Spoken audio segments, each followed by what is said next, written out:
الحمدللہ رب العالمین والصلاة والسلام علی رسولہ الکریم وعلی آلہ واصحابہ اجمعین اما بعد فاعوذ باللہ من الشیطان الرجیم بسم اللہ الرحمن الرحیم رب اشرح لی صدری ویسر لی امری واحلل عقدۃ من لسانی یفقہوا قولی۔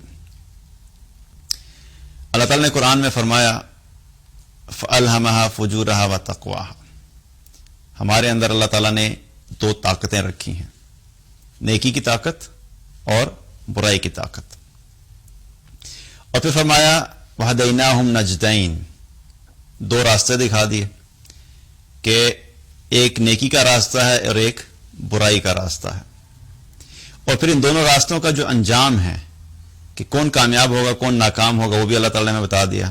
فَمَنْ زُحْزِحَ عَنِ النَّارِ وَأُدْخِلَ الْجَنَّةَ فَقَدْ فَازَ، جو جہنم سے بچ گیا اور جنت میں چلا گیا وہ کامیاب ہو گیا۔ تو راستہ اللہ تعالیٰ نے ہمارے لیے بہت واضح طور پہ بتا دیا ہے کہ تمہارے اندر برائی کی طاقت بھی ہے، اچھائی کی طاقت بھی ہے، اور دنیا میں جب تم زندگی گزارو گے تو تمہیں اپنی زندگی میں ہمیشہ دو راستے نظر آئیں گے۔ جب بھی کوئی زندگی میں فیصلہ کرنے لگو گے تو ایک صحیح راستہ ہوگا، ایک غلط راستہ ہوگا۔ ایک راستہ اللہ اور اللہ کے رسول صلی اللہ علیہ وسلم کی اطاعت کا راستہ ہے، اور ایک راستہ ہے جو شیطان کی پیروی کا راستہ ہے، اور جو صحیح راستے پہ چلے گا اس کا ٹھکانہ جنت ہے، اور جو اللہ کے راستے سے بھٹک گیا، شیطان کے راستے پہ چلنا شروع ہو گیا، اس کا ٹھکانہ جہنم ہے۔ جس طرح ہماری زندگی میں ہم دیکھیں تو بہت سی ایسی چیزیں ہوتی ہیں، ہم سوال اٹھاتے ہیں اپنے لیے، بہت سے اہم ہماری زندگی کے کچھ ایسپیکٹس ہوتے ہیں، کچھ فیصلے ہوتے ہیں جن کے بارے میں ہمارے ذہن میں سوال ہوتے ہیں، پھر ہم ان سوالوں کے جواب ڈھونڈتے ہیں اور پھر ان جوابوں کے اوپر ہم عمل کرتے ہیں تاکہ جو بھی ہمیں جواب اس کے بارے میں ہمیں پتہ لگا یا ہمیں معلوم ہے ہم اس پہ ہم ایکشن لینے کی کوشش کرتے ہیں۔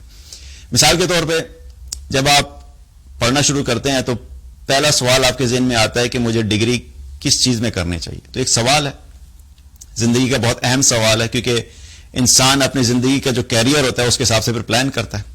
مجھے ڈگری کس چیز میں کرنی چاہیے؟ آپشنز آپ دیکھتے ہیں، کیا آپشنز ہیں؟ مجھے میڈیکل میں کرنی چاہیے، انجینئرنگ میں کرنی چاہیے، انفارمیشن ٹیکنالوجی میں کرنی چاہیے، یا بزنس میں کرنی چاہیے، یا اور بھی بہت سی فیلڈز ہیں۔ پھر آپ ایک فیلڈ پک کرتے ہیں، تو سوال کیا تھا؟ مجھے ڈگری کس میں کرنی چاہیے؟ آپ کے پاس بہت ساری آپشنز تھی، پھر آپ نے ایک اس میں سے پک کیا کہ میں نے مثال کے طور پر بزنس میں کرنی ہے۔ پھر اس کے بعد ایک اگلا سوال آ جاتا ہے، اچھا بزنس میں ڈگری کرنی ہے تو پھر آپ کس یونیورسٹی میں جائیں گے؟ پھر آپ ان یونیورسٹیز کو دیکھنا شروع کرتے ہیں کہ کون سی یونیورسٹیز ہیں جو بزنس کے اندر اچھی ڈگری جو ہے آفر کرتی ہیں۔ یہ سوال بھی حل ہو گیا، پھر اس یونیورسٹی کو آپ کوالیفائی کرتے ہیں، اس میں ایڈمیشن لے لیتے ہیں۔ یہ سوال حل ہوتا ہے، پھر ایک اگلا سوال اٹھتا ہے کہ بزنس ڈگری لینے کے بعد میں نے بزنس کرنا ہے یا جاب کرنی ہے، اور اگر بزنس کرنا ہے تو مجھے کس چیز کا بزنس کرنا ہے؟ پھر آپ کے پاس ایک لمبی لسٹ کھل جاتی ہے آپشنز کی کہ مجھے گارمنٹس کا بزنس کرنا ہے، یا انفارمیشن ٹیکنالوجی کا بزنس کرنا ہے، یا ایگریکلچر کی سائڈ پہ جانا ہے، بہت سے بزنس کی آپشنز ہیں۔ تو یہ مختلف سوال ہماری زندگیوں میں اٹھتے رہتے ہیں، اور ہم ان سوالوں کے جواب سوچتے ہیں اور پھر اس کے حساب سے ہم اپنی زندگی میں عمل کرتے ہیں۔ ایک زندگی کا بہت اہم سوال ہے جو یا تو ہمارے ذہنوں میں آتا ہی نہیں، اور اگر آتا بھی ہے تو تھوڑی دیر کے لیے ذہن میں آ کے اس کے بعد دنیا کے اتنے سارے کام ہمارے اوپر سوار ہوتے ہیں کہ وہ سوال دوبارہ سے دب جاتا ہے، اور اگر اس سوال کو ہم یاد رکھتے ہیں تو پھر ہمیں یہ نہیں پتا ہوتا کہ اب اس سوال کا جو جواب ہے وہ صحیح جواب کیا ہے، اور اگر ہمیں اس سوال کا صحیح جواب پتہ لگ جائے تو اس جواب کے مطابق کیا ہم واقعی تیاری کر بھی رہے ہیں کہ نہیں کر رہے۔ وہ سوال یہ ہے کہ میرے ساتھ مرنے کے بعد کیا ہوگا، موت مجھے کس طرح کی آئے گی، میں کس حال میں اس دنیا سے جاؤں گا۔ یہ اتنا اہم سوال ہے کہ اگر ہم نے اس سوال کو اپنی زندگی میں سوچا نہیں، اس کے بارے میں کوئی اگر پلاننگ نہیں کی، تو ہم چاہے دنیا میں جتنی مرضی اچھی زندگی گزار کے چلے جائیں، اور ہم نے اگر ایک غلط ڈائریکشن میں زندگی گزاری جو ہمارے حساب سے بالکل ٹھیک تھی، لیکن موت کے وقت جب ملک الموت آئیں گے تو انسان کو پتہ لگ جائے گا کب کون کامیاب ہے اور کون ناکام ہے، اور اگر اس وقت کوئی شخص ناکام ہو گیا تو اس وقت واپس جانے کا کوئی راستہ نہیں۔ تو ایک یہ سفر ہے ہمارا جو زندگی ہم ابھی گزار رہے ہیں، یہ ہمارے سفر کی ایک سٹیج ہے۔ پھر موت کے بعد اگلی سٹیج شروع ہو جاتی ہے۔ تو آج ہم بات کریں گے اس اگلی سٹیج کے بارے میں کہ اس میں کیا ہوتا ہے۔ جس طرح ہم نے بات کی کہ دنیا میں دو راستے ہیں، تو ان دو راستوں کے مطابق لوگ زندگیاں گزار رہے ہیں. کچھ لوگ ہیں جو اللہ کی اطاعت والی زندگی گزار رہے ہیں، اور کچھ ہیں جنہوں نے اللہ کا انکار کر دیا، اللہ کو چھوڑ دیا، یا شک میں پڑے رہے اسلام کے متعلق. جو کفار ہیں، منافقین ہیں، یا اللہ کے نافرمان ہیں، ایک یہ راستہ ہے. تو جس طریقے سے انسان نے دنیا میں زندگی گزاری ہوگی، جس رستے پہ چلا ہوگا، اس کا انجام بھی اسی کے حساب سے ہوگا. اور اس انجام کے بارے میں سب سے پہلے جو انسان کو پتہ لگ جاتا ہے، اسی وقت انسان کو پتہ لگتا ہے جب اس کے پاس ملک الموت آتے ہیں. وہاں پہ ہر انسان کو پتہ لگ جاتا ہے کہ اب آگے جو آنے والی زندگی ہے، جو قبر کی زندگی ہے، اور اس کے بعد پھر میدان محشر ہے، اس کے بعد پھر آگے کامیابی اور ناکامی ہے، اس کو موت کے وقت پتہ لگ جاتا ہے کہ اب آگے اس کے ساتھ کیا ہونے والا ہے. جو کافر ہے، منافق ہے، اللہ کا نافرمان ہے، جس نے زندگی شک میں گزاری، کیونکہ منافقین جو تھے ان کے جو بہت ساری خصوصیات آتی ہیں، بہت سے جو ان کے رویے آتے ہیں قرآن میں اور احادیث میں، ان میں سے ان کی ایک کریکٹرسٹک کیا تھی کہ وہ شک میں رہتے تھے. کس کے بارے میں شک میں رہتے تھے؟ اللہ کے بارے میں شک، اللہ کے رسول صلی اللہ علیہ وسلم کے بارے میں شک، آپ صلی اللہ علیہ وسلم کے احکامات کے بارے میں شک، اللہ کی کتاب کے بارے میں شک، اور اس شک میں ہی انہوں نے زندگی گزار دی. اور اسی کنفیوژن میں کبھی وہ مسلمانوں کی طرف ہوتے تھے، کبھی وہ کفار کی طرف ہوتے تھے. اور کچھ تو ایسے تھے جو شعوری طور پہ یہ کرتے تھے، کچھ ایسے تھے جو لاشعوری طور پہ کرتے تھے. تو شک ایک بہت بڑی وجہ تھی منافقین کی. اور منافقین کا جو ٹھکانہ ہے وہ کفار سے بھی بدتر ہے. اسی لیے اللہ تعالیٰ نے قرآن میں کیا فرمایا، ان کا ٹھکانہ کیا ہے؟ ان المنافقین فی درک الاسفل من النار، کہ وہ جہنم کے سب سے نچلے درجے میں ہوں گے. کفار اوپر ہوں گے، منافقین ان سے بھی نیچے ہوں گے، ان کو شدید ترین عذاب ہوگا. اس کی وجہ یہ ہے کہ وہ ظاہری طور پہ مسلمان تھے، اپنے آپ کو شو مسلمان کرتے تھے، لیکن ان کے دل میں اسلام نہیں تھا. ان کے دل میں اسلام کی کوئی عظمت نہیں تھی، دل میں کفر تھا اور دل میں شک تھا. تو اب یہ جو لوگ ہیں جنہوں نے دنیا میں اللہ کا انکار کیا یا دین کا انکار کیا یا دین میں شک میں پڑے رہے، تو اسی حالت میں دنیا سے چلے گئے. تو احادیث میں جو آپ صلی اللہ علیہ وسلم نے دونوں طرح کے لوگوں کے بارے میں بتایا، ان کے بارے میں ایک خلاصے کے طور پہ میں آپ کے سامنے بات رکھوں گا، کیونکہ کچھ ایسی چیزیں ہیں جو ایک ہی حدیث میں نہیں ہے. تو مختلف احادیث میں جو ذکر آیا ہے ان کا ایک سمرائز فارم آپ کے سامنے بات کریں گے آج انشاءاللہ. اب یہ جو کافر و منافق ہے، جب اس کی موت آتی ہے تو آپ صلی اللہ علیہ وسلم نے کیا فرمایا کہ جب اس کی روح قبض کرنے کے لیے فرشتے آتے ہیں تو ملک الموت آتے ہیں اور ان کے ساتھ فرشتے ہوتے ہیں، اور وہ سیاہ رنگ کے فرشتے ہوتے ہیں جس کی روح قبض کرنے آتے ہیں. اور جب اس کی روح قبض ہونے والی ہوتی ہے تو دور فرشتے بیٹھ جاتے ہیں اور اس کو دور تک فرشتے نظر آتے ہیں سیاہ رنگ کے. جو ہی ملک الموت آ کے اس کی روح قبض کرتے ہیں تو آپ صلی اللہ علیہ وسلم نے فرمایا کہ اس کی روح جسم سے ایسے نکلتی ہے کہ جیسے ایک سلاخ ہوتی ہے، کانٹے دار سلاخ، اس کو اگر گیلی روئی میں ڈالا جائے اور گیلی روئی میں سے اس سلاخ کو نکالے تو جس طریقے سے مشکل سے وہ سلاخ نکلتی ہے، اسی مشکل سے اس کی روح نکلتی ہے. اور وہ فرشتے آگے کہتے ہیں کہ اے خبیث جسم کی خبیث روح باہر نکل، سختی سے بات کرتے ہیں اس سے. اور ساتھ ہی ملک الموت اس کی روح قبض کر لیتے ہیں اور تھوڑی دیر ان کے پاس روح رہتی ہے، فوراً جو پیچھے فرشتے ہوتے ہیں وہ آگے بڑھتے ہیں اور آ کے اس کی روح کو اپنے ہاتھوں میں لے لیتے ہیں اور اس کی روح کو ایک ٹاٹ میں لپیٹ دیا جاتا ہے، گندے بدبودار ٹاٹ میں لپیٹ دیا جاتا ہے. یہ سب باتیں میں آپ کو جو بتا رہا ہوں یہ احادیث سے لی ہوئی ہیں، جو مستند احادیث ہیں. میں اس لیے آپ کو یہ بات دوبارہ بتا رہا ہوں کیونکہ بہت سی ایسی باتیں ہمیں سننے کو ملتی ہیں آخرت کے متعلق جو لوگوں نے کہانیاں بھی بنائی ہوتی ہیں. تو جو چیز ہمیں قرآن سے اور مستند احادیث سے ملتی ہے ہم اس چیز کے بارے میں بات کرنی چاہیے اور اسی پہ ہمارا ایمان اور یقین بھی ہونا چاہیے.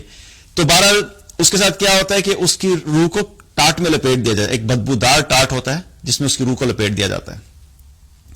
اور وہ فرشتے اس کی روح لے کے پھر کیا کرتے ہیں، اس کی روح کو لے کر آسمان کی طرف بڑھنا شروع ہوتے ہیں. جب آسمان کی طرف جا رہے ہوتے ہیں تو آسمان تک جاتے ہوئے راستے میں بہت سے فرشتے ان کو ملتے ہیں اور وہ سارے فرشتے جو وہ روح ان فرشتوں کے قریب سے گزرتی ہے تو اس بدبو کی وجہ سے سارے فرشتے پوچھتے ہیں کہ یہ کون بدبخت ہے جس کی روح ہے، اتنی سخت اس کی بدبو ہے، یہ کون بدبخت ہے جس کی روح ہے. تو فرشتے اس کا نام لے کے بتاتے ہیں کہ یہ فلاں بن فلاں کی روح ہے جو دنیا میں بدترین انسان تھا. آسمان کی طرف پہنچتے ہیں، آسمان کا دروازہ کھٹکھٹایا جاتا ہے کہ اس روح کو جانے کی اجازت دی جائے. تو اس روح کو آسمان کی طرف جانے کی اجازت نہیں ملتی، اس کے لیے دروازہ بند کر دیا جاتا ہے، اور واپس جو ہے اس روح کو زمین کی طرف بھیج دیا جاتا ہے، جو کہ اس کو واپس بھیج دیا جاتا ہے ایک جگہ پہ جس کو کہتے ہیں سجین۔ سجین ایسی جگہ ہے کہ جہاں پر جتنے بھی بدکار لوگ ہیں ان کی روحیں اکٹھی ہوتی ہیں، تو ان کو آپ یوں سمجھ لیں کہ ایک ایسا جیل کی طرح کی جگہ ہے جہاں پہ ساری روحیں اکٹھی ہوتی ہیں، تو وہاں پر اس روح کو بھیج دیا جاتا ہے جو کہ بدکار لوگوں کی روحیں ہوتی ہیں۔ اب اس کے بعد کا کیا سلسلہ ہے کہ پھر جب قبر کا معاملہ شروع ہوتا ہے، جب قبر کی طرف اس کو لے کے جا رہے ہوتے ہیں تو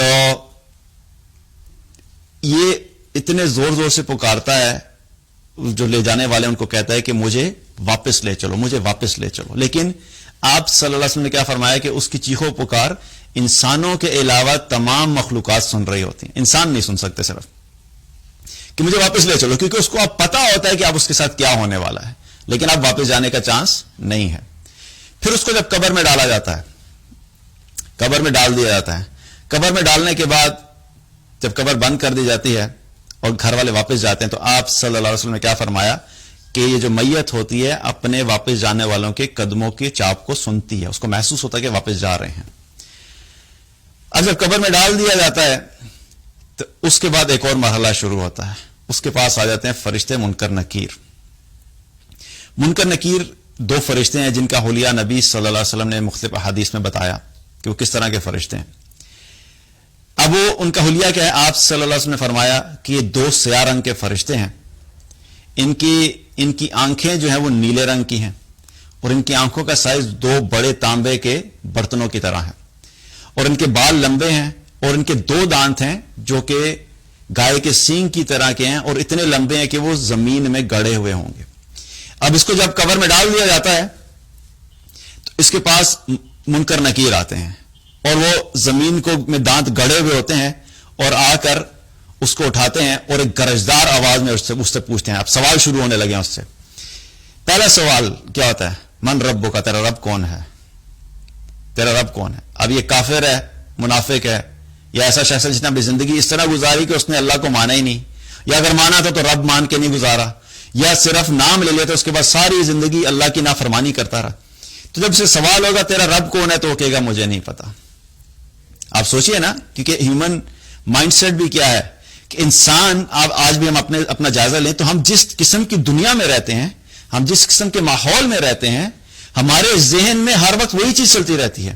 جو شخص سارا دن ساری رات صرف دنیا کی باتیں کرنا، دنیا کے کپڑے، دنیا کی گلیمر، اچھی گاڑی، اچھا کپڑا، اچھا گھر، اچھا لیونگ سٹینڈرڈ، اچھی جاب، اچھا بزنس، اور اتنا زیادہ اس میں ڈوبا ہوا ہے کہ وہ اس کو دنیا کے علاوہ کسی اور چیز کی فکر ہی نہیں، اس کو یہ پتہ ہی نہیں کہ وہ اللہ کون ہے، اس نے کبھی اللہ کے بارے میں بات ہی نہیں کی، اس نے کبھی اللہ کے بارے میں سوچا ہی نہیں، اس کے دل میں یہ یقین ہی نہیں ہے کہ اس کا پالنے والا حقیقت میں کون ہے؟ اللہ ہے، نہ کہ اس کی جاب نہیں اس کو پال رہی، کیونکہ رب کس کو کہتے ہیں؟ پالنے والا۔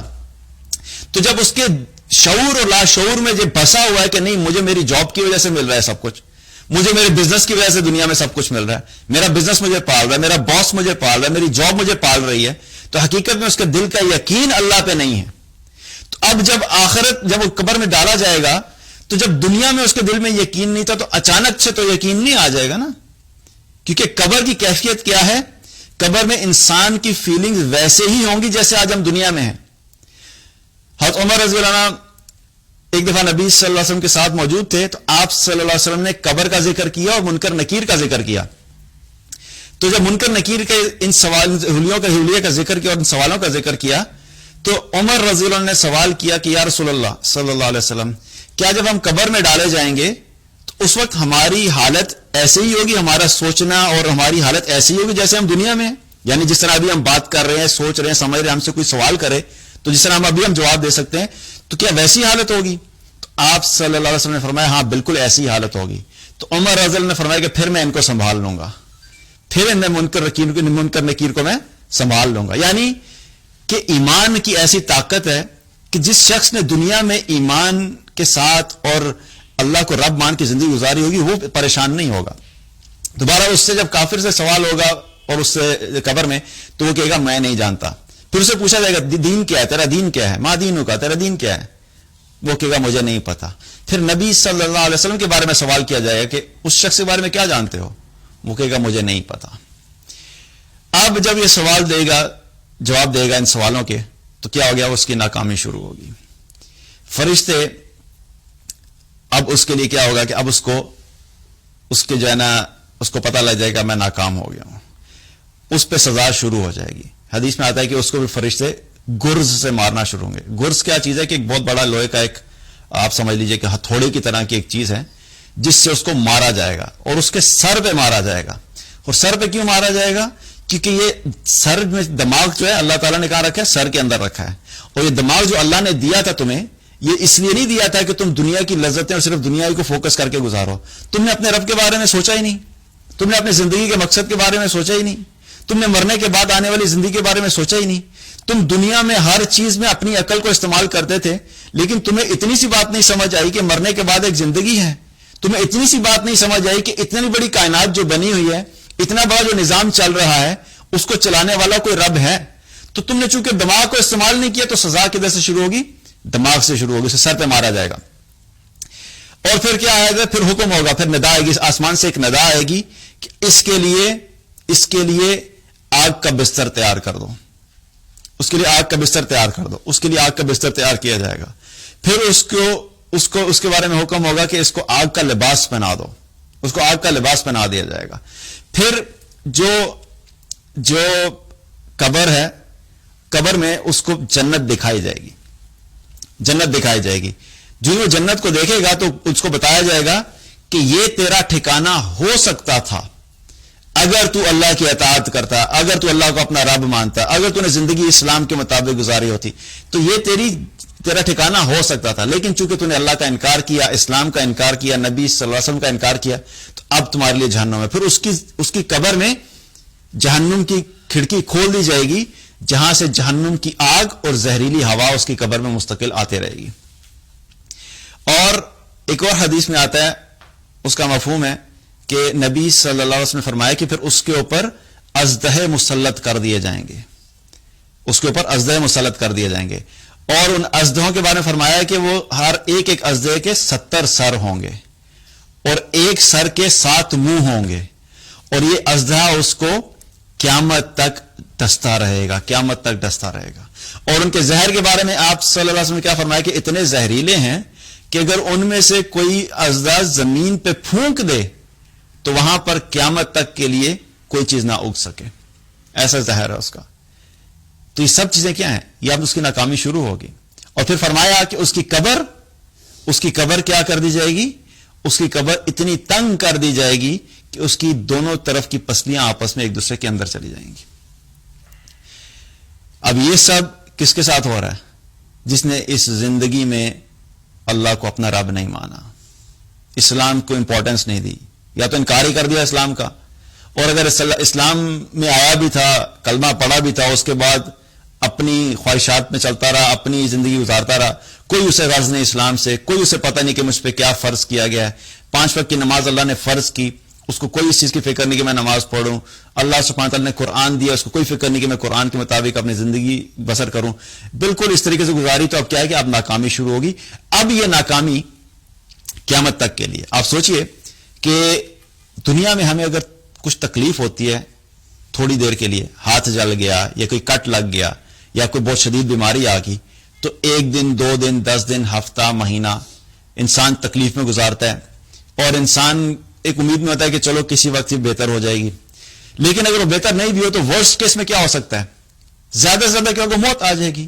کہ موت بھی کیا حقیقت میں راحت ہے، اس تکلیف سے نکلنے کی ایک راحت کا طریقہ ہے. تو موت آ جائے گی. اب یہاں پہ کیا ہے؟ جب اس کا عذاب شروع ہوا تو اب یہ عذاب ختم نہیں ہونے والا، اس کی کوئی اینڈنگ نہیں ہے. اب یہ قیامت تک چلتا رہے گا. آپ سوچئے آج سے 100 سال پہلے، 200 سال پہلے، 700 سال پہلے جو لوگ مر گئے، اور اس وقت جس پہ عذاب ہو رہا ہے اس پہ آج تک عذاب ہو رہا ہے. آپ سمجھ رہے ہیں بات کہ دس از ریئلی سیریس. بہت زیادہ فکر کی بات ہے. اب اس پہ عذاب ہو رہا ہے. ابھی قیامت کب آئے گی واللہ عالم، اللہ بہتر جانتا ہے. اب قیامت تک وہ اس سچویشن میں پڑا رہے گا. تو یہ جو آخرت کا معاملہ ہے اور بالخصوص قبر کا معاملہ ہے، یہ بڑا سیریس ہے. ہمیں اس بارے میں فکر کرنی چاہیے. اور اب کیا ہے کہ اس کی ناکامی اور اس کا عذاب مستقل چلتا رہے گا. دوسری طرف واپس آتے ہیں. ایک طرف وہ تھا ایک شخص جس نے اپنی زندگی میں اللہ کو اپنا رب مانا, اور نہ صرف رب مانا بلکہ رب ماننے کے بعد اس نے کیا کیا, اس نے اپنی زندگی اس طریقے سے گزاری کہ اس کا دل کا یقین بھی تھا کہ مجھے رزق ملتا ہے تو میرا اللہ دیتا ہے, میری زندگی میں جو خوشی آتی ہے وہ میرے اللہ کی طرف سے آتی ہے, میری زندگی میں کوئی آزمائش آتی ہے تو میرے اللہ کی طرف سے آتی ہے. جب اللہ سبحانہ تعالیٰ اس کو کوئی خوشی دیتا تھا تو وہ الحمدللہ شکر ادا کرتا تھا, جب اس پہ کوئی آزمائش آتی تھی تو وہ صبر کرتا تھا, جب کوئی مشکل آتی تھی تو وہ صرف اللہ کو پکارتا تھا, جب کوئی پریشانی آتی تھی تو صرف اللہ کے سامنے کھڑا ہوتا تھا, اللہ کے سامنے سجدے میں گر کے اپنے رب کے سامنے مناجات کرتا تھا, اور اس کو دل کا یقین, اس کے دل میں اس چیز کا یقین تھا کہ میری ہر چیز کا فیصلہ اللہ سبحانہ تعالیٰ کر رہا ہے. اور یقین کے ساتھ اللہ کی اطاعت کے ساتھ بھی زندگی گزاری, اللہ کو رب بھی مانا اور عملی طور پہ بھی اس کو کہا, صرف زبان سے نہیں. کچھ لوگ ایسے آپ کو ملیں گے کہ جو بات کریں گے نا, جب ان سے دیکھیں تو وہ باتوں میں اتنی زبردست بات کریں گے کہ لگے گا کہ ان سے زیادہ ایمان کسی کا ہے ہی نہیں اللہ پہ, لیکن آپ جب ان کی عملی زندگی دیکھیں گے تو اللہ کی اطاعت والا کوئی کام ہی کوئی نہیں.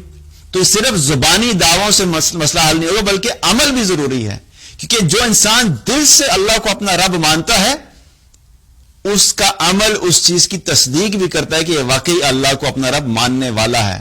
عمل نہیں ہے تو صرف باتوں سے مسئلہ حل نہیں ہوگا. اب ایمان والا اللہ کو رب مانا, اسلام کے مطابق اپنی زندگی بسر کی, نبی صلی اللہ علیہ وسلم کو اللہ کا نبی, اللہ کا رسول, خاتم النبیین, خاتم الرسول مانا, آخری نبی آخری رسول مان کے زندگی گزاری, اور نہ صرف زبان سے کہا بلکہ اپنی زندگی کے ہر پہلو میں وہ کوشش کرتا تھا کہ نبی صلی اللہ علیہ وسلم کی زندگی کے مطابق اپنی زندگی کو گزارے. اب اس کی موت آ رہی ہے. ایمان والا جانا تو دنیا سے سب نے ہے, کوئی بھی اس جگہ پہ دنیا میں ہمیشہ کے لیے نہیں آیا. اب ایمان والے کی جب آخری وقت آتا ہے اس کے پاس بھی روح قبض کرنے کے لیے وہی ملک الموت آتے ہیں, کیونکہ روح قبض کرنے کے لیے وہی ہیں. ایک ہی فرشتہ جس نے روح قبض کرنی ہے, کافر ہو, مشرک ہو, منافق ہو, دہریہ ہو, ایمان والا ہو, سب کی روح آ کے قبض کرتے ہیں ملک الموت. اب ملک الموت روح قبض کرنے کے لیے آئے تو ان کے ساتھ کیا ہے, ان کے ساتھ جو فرشتے آتے ہیں ان کے چہرے بالکل روشن ہوتے ہیں اور وہ دور بیٹھ جاتے ہیں. اب یہ جو میت ہے اس کی روح قبض ہونے والی ہے, یہ دیکھ سکتا ہے کہ دور تک جو ہے سفید رنگ کے فرشتے بیٹھے ہوئے ہیں. اب جب اس کی روح قبض کرنے کے لیے آدمی ملک الموت جو اس کی روح نکالتے ہیں تو حدیث میں آتا ہے نبی صلی اللہ علیہ وسلم نے فرمایا کہ اس کی روح جسم میں سے ایسے نکلتی ہے جیسے مشکیزے میں سے پانی نکلتا ہے, یعنی بالکل آسانی سے روح نکل جاتی ہے اور مشکیزے میں سے پانی نکلتا ہے. اس کی روح قبض کرتے ہیں ملک الموت, اور اب جو ان کے پاس آتی ہے تو ساتھ ہی پیچھے جو فرشتے ہوتے ہیں وہ آگے بڑھ جاتے ہیں, آ کے اس روح کو اپنے ہاتھوں میں لے لیتے ہیں. اب اس روح کو جنت کے کفن میں سے ایک کفن پہنا دیا جاتا ہے اور جنت کی خوشبوؤں میں سے اس پہ خوشبو لگا دی جاتی ہے, اور اس کی خوشبو اتنی زبردست ہوتی ہے کہ پوری جگہ جو اس کی لوگ جو ہے وہ معطر ہو جاتی ہے, وہ جتنے بھی فرشتے ہوتے ہیں سونگتے ہیں. اب اس روح کو لے کے وہ فرشتے کیا کرتے ہیں, پہلے آسمان کی طرف جاتے ہیں. پہلے آسمان کی طرف جب پہنچتے ہیں تو راستے میں پھر فرشتوں سے ملاقات ہوتی ہے اور اس کی خوشبو سونگ کے وہ سارے فرشتے پوچھتے ہیں کہ یہ کون نیک روح ہے, یہ کس کی روح ہے, اتنا نیک بندہ کون ہے. تو فرشتے کہتے ہیں کہ یہ فلاں ابن فلاں ہے, نام لے کے بتاتے ہیں کہ یہ فلاں بن فلاں ہے, اور اس سے بہتر انسان دنیا میں کوئی بھی نہیں تھا, یہ دنیا میں بہت اچھے لوگوں میں سے تھا. پہلے آسمان پہ پہنچتے ہیں, پہلے آسمان پہ جو بھی پہنچتے ہیں تو دروازہ کھلوانے کی بات کی جاتی ہے تو فرشتے اس کے لیے مرحبا کہتے ہیں, اس کا استقبال کرتے ہیں, اس کو پروٹوکال دیا جاتا ہے کہ آئیے. پہلا دروازہ کھلتا ہے, پہلا آسمان کور ہوا, دوسرا آسمان, دوسرے آسمان کے دروازے کھلے, تیسرا آسمان, تیسرے آسمان کے دروازے کھلے, 7ویں آسمان تک روح چلی جاتی ہے. اور جب 7ویں آسمان پہ روح جاتی ہے تو پھر اللہ سبحانہ تعالیٰ اس کو حکم دیتا ہے کہ ہاں یہ میرے نیک بندے کی روح ہے, اس کے لیے زمین میں اس کے لیے جو ہے اس کا جو انتظام کرو, اس کو علیین میں بھیج دو. جو کفار تھے, مشرکین, منافق, اللہ کے نافرمان, سجین, ان کے لیے الگ ٹھکانہ. یہاں پہ کیا ہے, ان کے لیے الگ راستہ, علیین میں ڈال دو. علیین کون سی جگہ, جہاں پہ تمام نیک لوگوں کی روحیں اکٹھی ہوتی ہیں. تمام نیک روحیں جو ہیں وہ وہاں پہ اکٹھی ہوتی ہیں. اب جب یہ علیین میں پہنچتا ہے تو وہاں پر جو بھی اس کے خاندان میں سے، اس کے جاننے والوں میں سے، دوست یاروں میں سے جتنے نیک روح لوگ ہوتے ہیں وہ وہاں پہ جب موجود ہوتے ہیں تو وہ اس کو دیکھ کے خوش ہوتے ہیں. اور جب یہ وہاں پہنچتا ہے اور وہاں پہنچنے کے بعد دیکھتا ہے کہ فلاں فلاں شخص نہیں ہے تو پوچھتا ہے کہ وہ بندہ یہاں پہ نہیں آیا، وہ بندہ یہاں پہ نہیں آیا، وہ تو مجھ سے بہت پہلے مر گیا تھا، تو وہ یہاں پہ نہیں پہنچا. تو وہ کہتے ہیں نہیں، وہ یہاں پہ نہیں پہنچا، اس کا مطلب ہے کہ اب اس کا ٹھکانہ ہاویہ ہے، اب اس کا ٹھکانہ جہنم ہے. تو وہاں پہ پتہ لگ جاتا ہے کہ کون لوگ جو ہیں وہ ایمان والے ہیں، وہ اکٹھے ہو رہے ہیں. اب کیا ہوتا ہے کہ پھر قبر کا معاملہ شروع ہوتا ہے. اب قبر کی زندگی شروع ہوتی ہے. جس طریقے سے جب اس ایمان والے کو اس کی میت کو لے کے جا رہے ہوتے ہیں تو یہ لوگوں کو کہتا ہے کہ جلدی کرو جلدی کرو، مجھے لے کے چلو. یہ آگے بڑھ رہا ہوتا ہے. اب موت کے بعد آگے بڑھنا کون پڑے گا؟ جس کو یہ یقین ہوگا کہ اب میں کامیاب ہونے والا ہوں. دیکھیے دنیا میں بھی کیا ہوتا ہے، جس کو پتا ہوتا ہے کہ میرا رزلٹ اچھا نہیں آئے گا، اس کو پتا ہوتا ہے کہ میں نے دنیا میں بلنڈر مارے، میں نے پیپرز میں بلنڈرز مارے ہیں، تو وہ کبھی بھی اپنے رزلٹ کے لیے خوش نہیں ہوگا. وہ کبھی بھی نہیں کہے گا کہ یار رزلٹ والا دن آئے، اور اگر دن آئے گا بھی تو وہ جانے کی کوشش نہیں کرے گا، مجھے مت لے کے جاؤ، میں نے نہیں جانا، کیونکہ اس کو پتا ہے کہ میں نے کیا کام کیا. لیکن جو لوگ اچھا پرفارم کرتے ہیں، جنہوں نے پیپرز میں اچھا کیا ہوتا ہے، تو وہ کیا کرتے ہیں، وہ خوشی سے جاتے ہیں. ان کو اس دن کا انتظار ہوتا ہے، کیونکہ ان کو پتا ہوتا ہے کہ انہوں نے جو محنت کی اس محنت کے نتیجے میں آج ان کو اچھا انعام ملے گا. تو اب یہ ایمان والا کیا کہتا ہے ایمان والا کیا کہتا ہے کہ مجھے جلدی لے کے چلو، کیونکہ اس نے اپنی زندگی اس یقین پہ گزاری ہوتی ہے کہ اسے پتا ہوتا ہے کہ دنیا کی زندگی جو ہے بہت تھوڑی ہے اور آخرت کی زندگی اصل زندگی ہے. اس نے اپنی زندگی آخرت کو فوکس کر کے گزاری ہوتی ہے. اس نے اپنی زندگی اللہ سے محبت میں گزاری ہوتی ہے.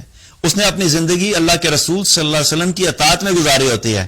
اور جس سے انسان محبت کرتا ہے، اللہ سے محبت، آخرت سے محبت، اللہ کے نبی صلی اللہ علیہ وسلم سے محبت، تو جن سے محبت کرتا ہے تو انسان کا دل کھینچا چلا جاتا ہے اس طرف. اس کا دل چاہتا ہے کہ میں اس دنیا کے گھر سے نکلوں، اس دھوکے کے گھر سے نکلوں، ان مشکلات کے گھر سے نکلوں، ان مصیبتوں کے گھر سے نکلوں، اور میں ایک ایسی جگہ پہ جاؤں اب جہاں پہ میں نے سکون کرنا ہے، جہاں پہ میرے لیے راحت ہے، جہاں پہ میرے لیے آسانی ہے، جہاں پہ میں اپنے رب کو دیکھوں گا، جہاں پہ میری ملاقات نبی صلی اللہ علیہ وسلم سے ہوگی.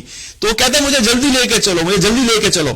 تو بہرحال جب اس کو قبر میں اتارا جاتا ہے تو اب قبر میں جب جوئی اس کو اتارا جاتا ہے تو کیا ہوتا ہے کہ قبر میں بھی اس کے پاس بھی منکر نکیر آتے ہیں، اس کے پاس بھی منکر نکیر آتے ہیں، اور آ کے اس کو اٹھاتے ہیں اور اس سے بھی سوال کرتے ہیں من ربو کا، تیرا رب کون ہے؟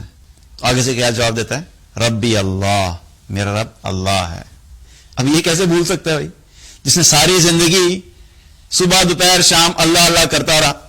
اللہ اللہ کرتا رہا مراد یہ نہیں کہ صرف زبان سے اللہ اللہ کرتا، بلکہ اپنی ہر زندگی کے ہر پہلو میں وہ کانشیس رہتا تھا کہ میں اللہ کو اپنا رب مان کے زندگی گزاروں، میں اللہ کی فرما برداری کروں، اللہ کی اطاعت کروں. وہ اللہ کو یاد رکھتا تھا. جب اللہ سبحانہ تعالیٰ اس کو دن میں 5 دفعہ بلاتا تھا کہ میرے سامنے آگے کھڑے ہو، تو 5 دفعہ اللہ کے سامنے کھڑا ہوتا تھا. اس کی ساری زندگی کانشیسلی، عقل کے ساتھ، شعور کے ساتھ اللہ کو جانتے ہوئے، اللہ کی اطاعت کرتے ہوئے اور اللہ کی فرما برداری کرتے ہوئے اور اللہ کو یاد رکھتے ہوئے گزری. تو وہ کیسے بھول سکتا ہے کہ اس کا رب کون ہے؟ تو جب اس سے سوال ہوگا یہ جواب دے دے گا ربی اللہ، میرا رب اللہ ہے. اگلا سوال ہوگا ما دینو کا، تیرا دین کیا ہے؟ وہ جگہ پھر جواب دے دے گا دین الاسلام، میرا دین اسلام ہے. جس نے ساری زندگی اسلام کو فوکس کر کے گزارا ہوا، جس نے ساری زندگی کے ہر فیصلہ کرتے ہوئے دیکھا ہوا کہ میرا دین کیا کہتا ہے، مجھے میرا دین کیا کہتا ہے، جب وہ فوکس کر کے زندگی گزارتا ہے تو اس کو کیا بتانے میں مشکل ہوگا کہ میرا دین اسلام ہے؟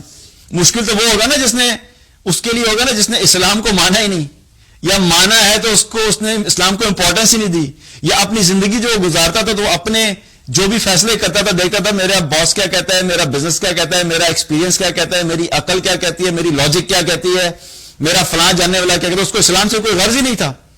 تو مسئلہ تو اس کو ہوگا جواب دینے میں جس نے ہر چیز کو اسلام کے مطابق گزارا اور دیکھتا تھا اچھا مجھے یہ کام کرنا ہے تو اسلام کیا کہتا ہے اس بارے میں، اچھا مجھے شادی کرنی ہے تو اسلام کیا طریقہ بتاتا ہے، اچھا مجھے بزنس کرنا ہے تو اسلام کیا بتاتا ہے کیسے کرو، اچھا مجھے لوگوں سے معاملات کرنا ہے تو ہمارا دین کیا بتاتا ہے. ساری زندگی اسلام کے مطابق گزری تو اس کے لیے کوئی مسئلہ نہیں ہوگا. تیسرا سوال نبی صلی اللہ علیہ وسلم کے بارے میں کہ اس شخص کے بارے میں کیا جانتے ہو؟ وہ کہے گا کہ وہ اللہ کے رسول ہیں صلی اللہ علیہ وسلم. تو جب زندگی نبی صلی اللہ علیہ وسلم کی اطاعت میں گزاری ہوگی، سارا وقت یہ کوشش کرتا تھا کہ اچھا ہمارے نبی کھانا کیسے کھاتے تھے، مجھے بھی ایسے ہی کھانا کھانا ہے.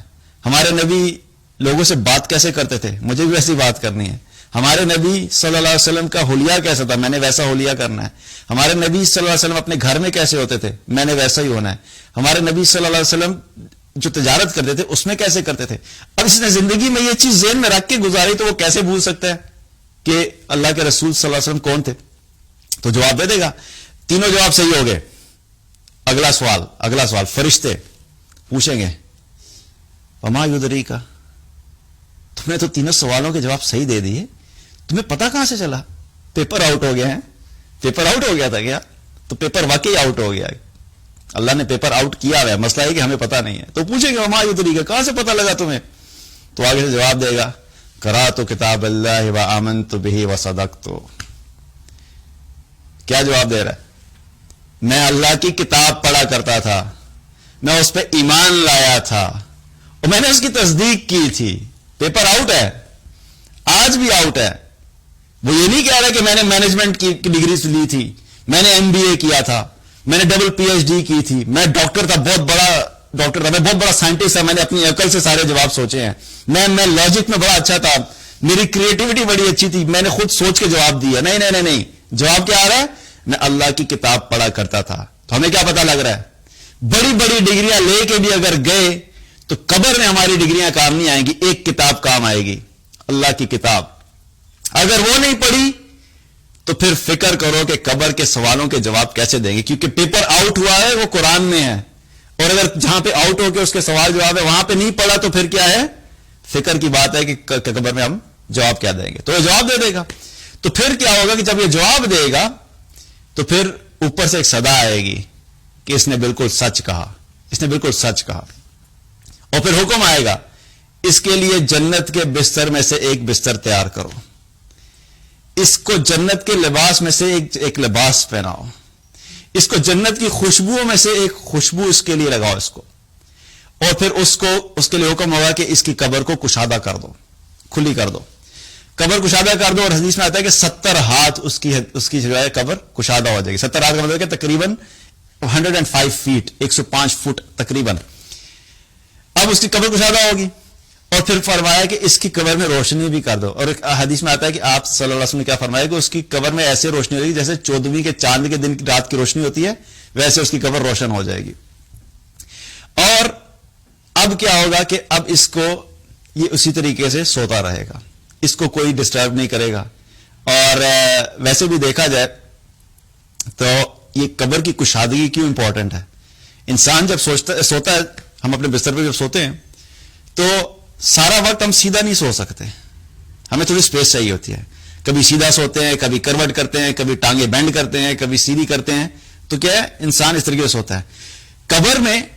قبر میں جو اگر فزیکلی قبر آپ نے دیکھی ہو، میں نے چونکہ بہت کچھ لوگوں کو ظاہر دفناتے ہوئے میں نے اپنے ہاتھ سے بھی دفنایا، تو قبر جو اندر سے جو سپیس ہوتی ہے اس کی کوئی بہت زیادہ نہیں ہوتی. مطلب وہ جتنی جگہ رکھی ہوتی ہے آپ سمجھے گا کوئی شخص یہ سوچے کہ اتنی سپیس میں اگر انسان کو کہا سو تو انسان سو نہیں سکتا. یہ اللہ کا کرم ہے اس شخص کے لیے کہ فزیکلی بے شک اتنی رہتی ہے، لیکن عالم برزخ جو ہے اس کی زندگی بالکل مختلف ہے. اب اللہ سبحانہ وتعالی کیسے کرتا ہے یہ اللہ بہتر جانتا ہے، لیکن حدیث میں کیا آتا ہے کہ اس کی قبر کشادہ کر دی جاتی ہے. اب وہ بالکل آرام سے سکون سے سویا رہتا ہے. اور آتا ہے کہ وہ اس طریقے سے سویا رہتا ہے جیسے دلہن سو رہی ہوتی ہے، آرام سے سکون سے اطمینان سے سویا رہے گا. اب آپ سوچئے کہ جو شخص آج سے 500 سال پہلے گیا وہ سکون سے پڑا ہوا ہے، آج بھی وہ سکون سے ہے، قیامت تک سکون سے رہے گا، کوئی چیز اس کو تنگ نہیں کرے گی. اور پھر کیا فرمایا کہ حدیث میں آتا ہے کہ اس کو جہنم کا دکھایا جاتا ہے، اس کو جہنم دکھائی جاتی ہے، اور دکھانے کے بعد اس کو کہا جاتا ہے کہ یہ تمہارا ٹھکانہ ہو سکتا تھا اگر تم اللہ کی اطاعت نہ کرتے اور اللہ کو نہ مانتے یا ان سوالوں کے جواب صحیح نہ دیتے. تو پھر کیا ہوتا ہے؟ پھر اس کے بعد حکم آتا ہے کہ اس کی قبر میں جنت کی کھڑکی کھول دو. اب وہ جنت کی کھڑکی اس کو دکھا دے، اس کو ٹھکانہ جو جنت کا اس کو دکھا دیا جاتا ہے کہ یہ تمہارا ٹھکانہ ہے جنت میں. صبح شام اس کو وہ ٹھکانہ دکھایا جاتا ہے کہ تمہارا ٹھکانہ جنت میں یہ ہے. اب یہ آرام سے وہاں پہ رہتا ہے. تو کیا پتا لگا کہ مرنے کے بعد اصل زندگی شروع ہونی ہے. یہ تو ہم جس دنیا میں رہ رہے ہیں تو ایک دھوکہ ہے, یہ ایک ایلوژن ہے, تھوڑے عرصے کی بات ہے. تھوڑے عرصے کی بات ہے. قرآن میں آتا ہے مختلف جگہ پہ, ایک جگہ پہ آتا ہے کہ آخرت میں جب لوگوں سے پوچھا جائے گا کتنا عرصہ رہے تو وہ کہیں گے الا بستم الا عشرہ, 10 دن رہے. پھر ایک جگہ پہ قرآن میں آتا ہے الا بستم الا یوما, کچھ لوگ کہیں گے ہم 1 دن رہے. پھر ایک جگہ پہ آتا ہے لم یلبس الا عشیۃ او ضحاہا, دن کا ایک حصہ رہے, صبح یا شام. پھر ایک اور جگہ پہ آتا ہے کہ جو مجرمین ہوں گے وہ آپس میں قسمیں کھا کے کہیں گے ما لبثوا غیر ساعہ, ہم دنیا میں صرف 1 پل رہے, 1 پل کے علاوہ ہم نے وقت نہیں گزارا. تو یہ جو 1 پل ہے اس میں ہم نے فیصلے کرنے ہیں کہ ہم نے اپنی زندگی اللہ کی اطاعت میں گزارنی ہے تاکہ آنے والی ہمیشہ کی زندگی ہماری جو ہے وہ اس میں ہم کامیاب ہو سکیں. تو ہمیں اس چیز کے بارے میں فکر مند ہونا ہے, اس بارے میں ہمیں تیاری کرنی ہے, کیونکہ یہ جو آنے والی زندگی ہے اس کا دار و مدار جو ہے آخرت کی زندگی پہ ہی ہوگا. ٹھیک ہے ماجی, خیر ہے, کوئی بات نہیں, آ جائیں بیٹھ جائیں, کھانسی لے لیں, کوئی بات نہیں, کر لیں کھانسی انشاءاللہ, آسانی سے کر لیں, کوئی مسئلہ نہیں. اعوذ باللہ من الشیطان الرجیم.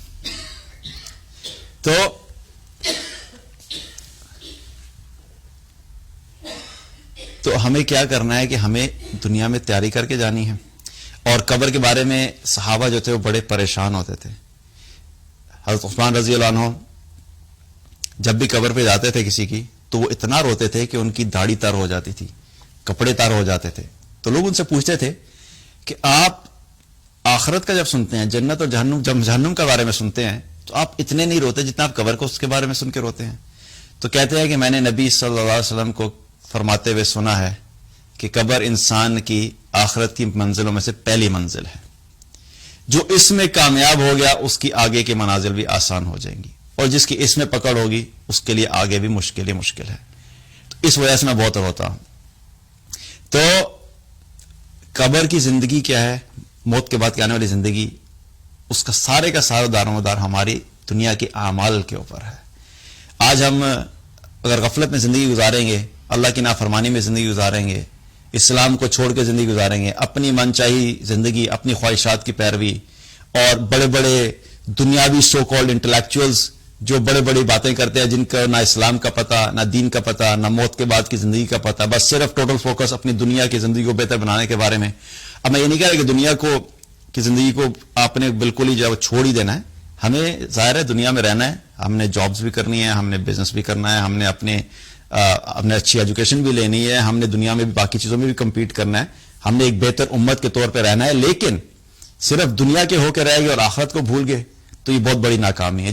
جو اچھا ایمان والا ہوتا ہے وہ اپنی دنیا آخرت دونوں کا پلان رکھتا ہے. اس کے پاس یہ پورا پلان ہوتا ہے کہ میں نے دنیا بھی بہتر گزارنی ہے ایک ریزنیبل طریقے سے, اور میں نے آخرت میں بھی کامیاب ہونا ہے.